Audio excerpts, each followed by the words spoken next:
Until recently, the Royal College of Physicians was opposed to what it now calls assisted dying.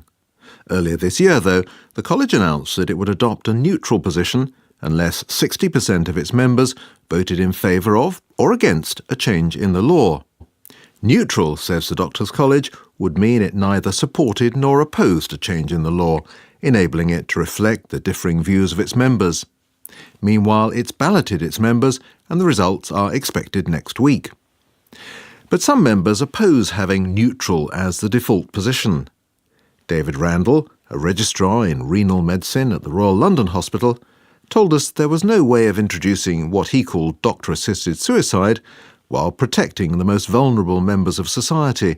You could never guarantee that individuals wouldn't feel pushed into requesting an assisted death, he said, either by real or by perceived pressure from family or society.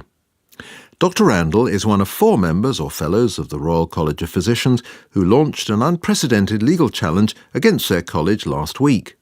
Paul Conrath is their solicitor. He summarised the questions that the college has asked its members. They're consulting on 3 options. Should there be a change in the current law? Should the law remain as it is? Or should we be neutral?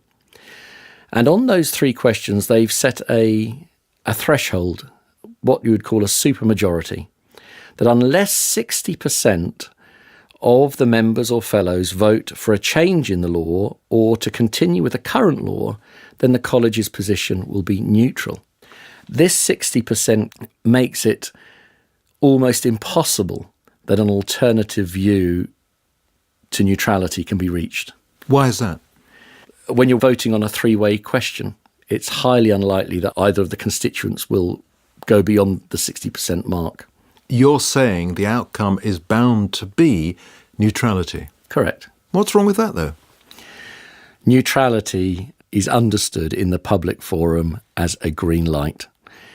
That's how it will be reported in the press, that the Royal College of Physicians drops its historical opposition to assisted suicide. You've issued legal proceedings, but this is judicial review, and judicial review is a remedy against a public body, and the Royal College of Physicians is not a government department, a local authority, a public authority. In other words, the courts may well say that they're not going to have anything to do with the private affairs of a members' organisation. The Royal College of Physicians is clearly exercising a public function. And if a body, even a private body, exercises a public function, then the court can review the fairness of the decision reached and the process in reaching that decision. And when you stand back for a moment and look at the college in this case, you see a college founded by royal charter. Subsequently, its powers, its remit has been extended by Act of Parliament. Its position affects the practice of medicine, a highly regulated area. And the college is expressly saying this consultation is for our public position, for Parliament and the courts. This is no mere internal affair. This is directed at what the law of the land should be. But it's only the opinion of the Royal College of Physicians. Obviously it carries great weight, but it's for Parliament to decide whether or not to change the law. It can take into account what the college says, it could ignore it. Yes, but great weight will be given to one of the principal medical bodies in the country.